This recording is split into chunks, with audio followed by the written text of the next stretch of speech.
Okay, we've got this all put together. I'm actually playing around a little bit with the video editing features that this system is being built for, using Premiere Pro CS5, which is the latest version of Premiere. What's nice about it, I've got loaded, actually this is part of the video that I'd shot just yesterday, or the day before I guess it was, when we were first showing off the kit parts for this build. This is right out of the camera. There's no editing done to this. Playing from the timeline on the second monitor, and it plays in full frame mode without any slowdowns, anything at all. A lot of the features in this version will make use of the GPU for processing. I just clicked on GPU file accelerated effects, and like if I wanted to add let's just put something on here. Let's put a tint on here. You can see I just went to black and white, and this filter does this all in real time. Solid state drive SSD.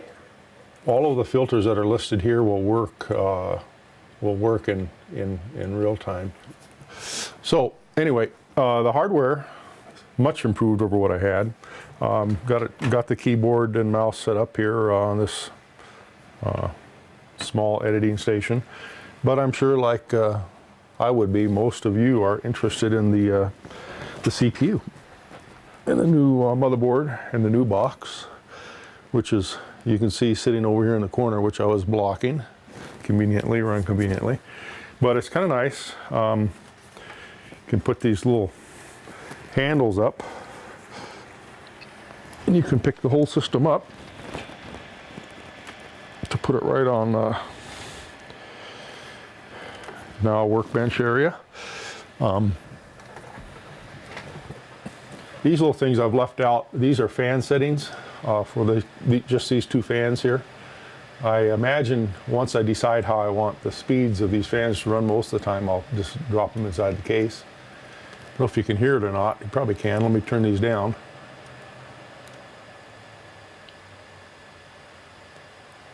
That's low speed.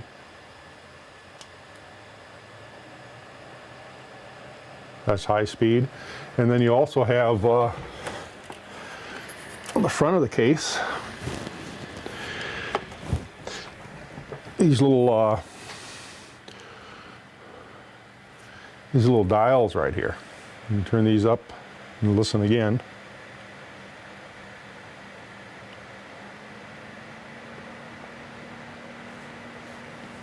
That's full speed on the front fans.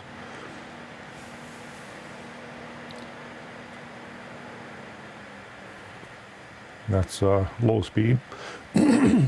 So we can get it a little bit more quiet by turning all these things on low. Now there's a higher pitched, almost a whine.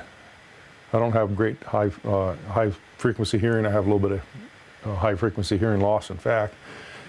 But I can hear it. I'm sure it's probably quite loud for a lot of people. That's what's on the motherboard itself for the over some of the processors. There's a way to disable that. I would imagine I'll probably try doing that and check the temperature readings, just to turn that high frequency sound off. I can hear it, so it's probably pretty loud for you guys. But anyway, that's the CPU, or that's the speed of the fans. We've got a I got to do cable ties and stuff in here yet, but just to show you what we got here, I got turn this around maybe a little bit. A couple of hard drives. The SSD drive is in the bottom. Had a mount feature set up within the case itself that I utilized rather than the plate mounting that they provided with the drive. It leaves it more open, more airflow without blocking it down there, so I thought that would be a better idea. Anyway, you take off these little thumb screws.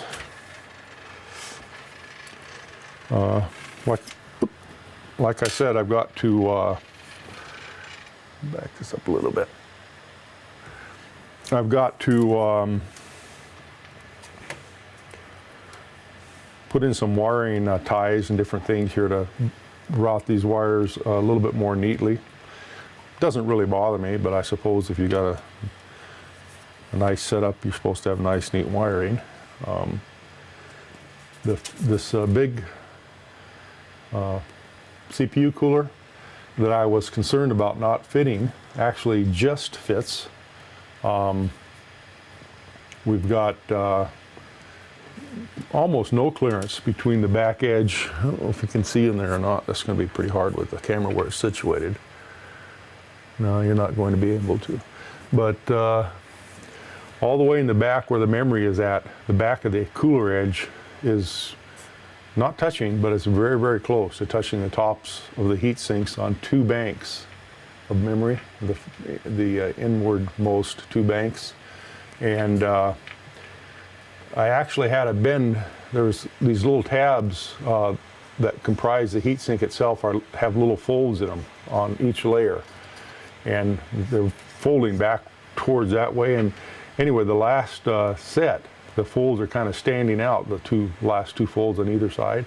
All I did was take a needle nose plier and hold on to the edge of them, bend them back and forth a couple times, and they made a nice, they broke off nice and clean, real nice straight edge. You can't even tell that they were taken off.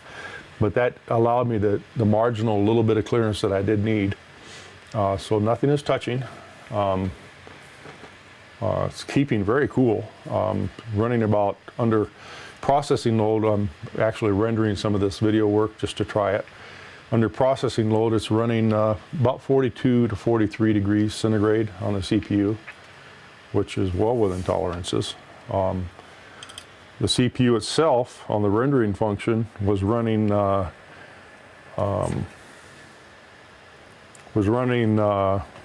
anywhere from about 75 to 85% CPU load on all 6 cores. And I opened up a video to play while it was rendering. I did some file transfers across the gigabit network. Oh, and I'll mention something about that in just a second. The rendering times, very fast. It's rendering full HD 60p into Blu-ray. I'm still rendering it to 60p, as I believe I've still got to do some research, but I believe that we can burn DVDs at 60p, or excuse me, Blu-ray discs at 60p. I believe there's a facility to allow for that within the protocols, which is what I'll try once I get things organized, just to see if I can do that. And it renders very quickly. I'd say it's rendering probably at about 20 to 30 frames per second. That's not GPU rendering, that's CPU rendering, which is quick for that large of a file structure. That's very fast.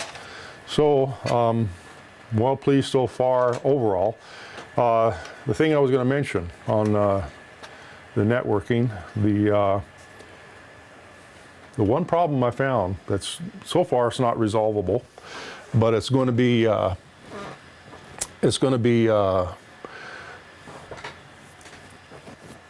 fixed, I'm sure, at some point in time by ASUS or perhaps Intel, maybe both combined, because it is a joint problem with the motherboard and Intel's LAN driver chipsets and drivers. it works. The LAN works at 1 gigabit, but as soon as you try to utilize the network heavily, and in most cases very heavily, it will actually give you a blue screen of death, they call it, BSOD. And it happens almost instantly if you try to stream videos. I've got a LG Networks server on the network, and I store videos there. When I stream videos from that source across the gigabit network to this computer, within the first few instants, it'll get that blue screen of death. And of course the system has to restart at that point, so not a good thing. Tried updating drivers, a multitude of different things I've been researching, and I've tried a few different things, the drivers being the most significant. Nothing seems to work at this point. So what I wound up doing was putting in a standalone networking card in the single available PCI slot that's on this motherboard. That works fine. I mean, with that new networking card in there, I got full gigabit network running fine. Transfers are just like this should be fine. No other problems.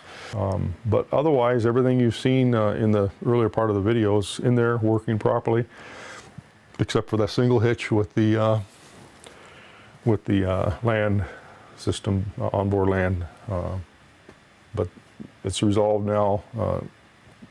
I would say fully, except I would like to have the onboard LAN working instead of the networking card we put in.